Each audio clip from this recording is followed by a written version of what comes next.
Hello and welcome to Lunch with the Editor. Today, as usual, we discuss the current issue of Outlook magazine.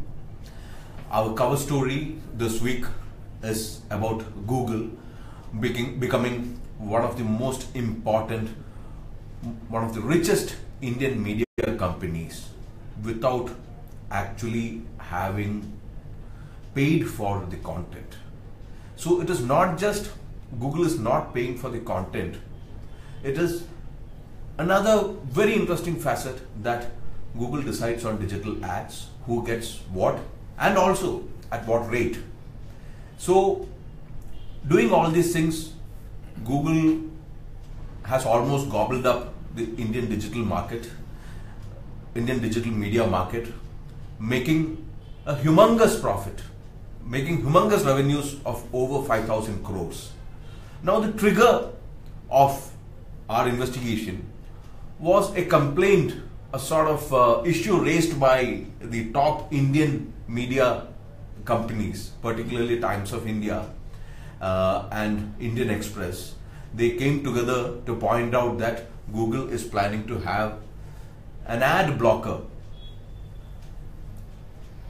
for its Google Chrome browser, which is used most widely in Android mobile phones. So in that sort of a situation, all these media companies have been crying foul. They have been saying that Google's activities are monopolistic. So we are not making a value judgment, but definitely without paying for content, without paying for news gathering, without investing in any of these activities, Google has been able to become almost the second largest news media company after Times of India. Times of India group, which includes not just Times newspaper or Economic Times or its other regional language variants, it also has television channels, it also has entertainment channels and also internet companies. So all put together, Times of India is around 10,000 crores. Star India is an entertainment company, so we are not bringing Star India into it. So after Times of India, in terms of revenue, Google has become the largest company, largest Indian media company. And another interesting point is that the income tax department is also very upset with Google. They think that Google is not paying tax for the revenue that it is making in this country. It's absolutely an interesting and fascinating story. I mean, most people, I think, and most of our viewers know Google very well because all of them are so used to using, especially Chrome now, as a search engine for almost everything that they are looking for these days in the digital world. And but this part, that how the amount that they have been earning through this service that they have been providing to various people and media outlets. The question that has been raised is there a tax component? I mean, if you are earning revenue, so much of revenue, do you pay tax or how do you get about? I mean, I'm sure that they've looked at it, they have legal brains, and must have. I mean, I'm not saying that they have done something illegal or not, but it's interesting that if you are operating in a particular country and with so much of revenue that you are earning, I don't think, there has been, that question has been raised now that they have not been paying taxes here.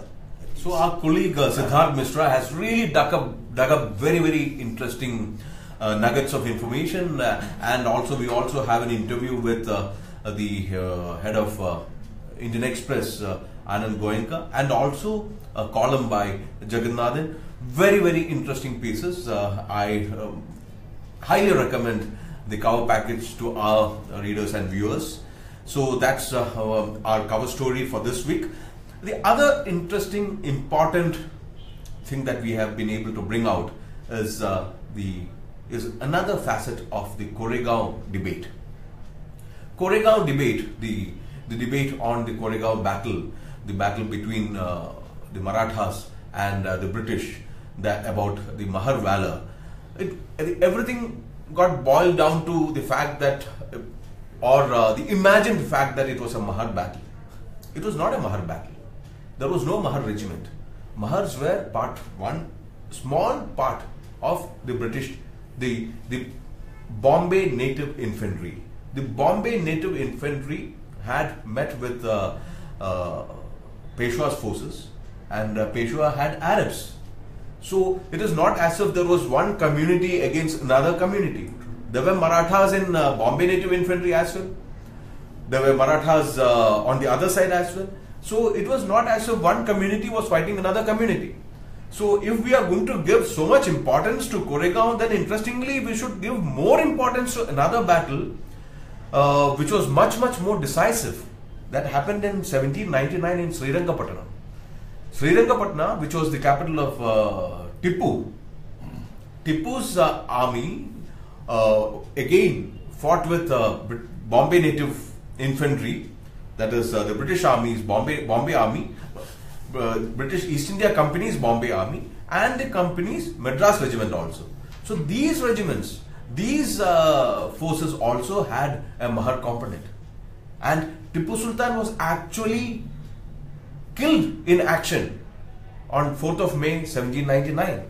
So Pranay, isn't that much more important than Koregaon if we have to valorize the Mahar involvement in British victories?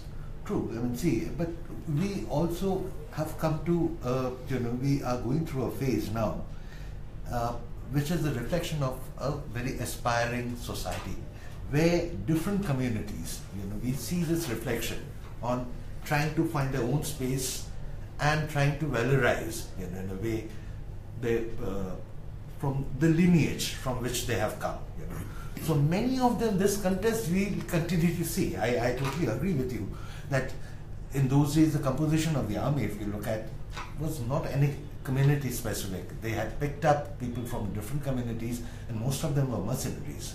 Absolutely. Large number of them. So it's not a question of fighting against the British or not.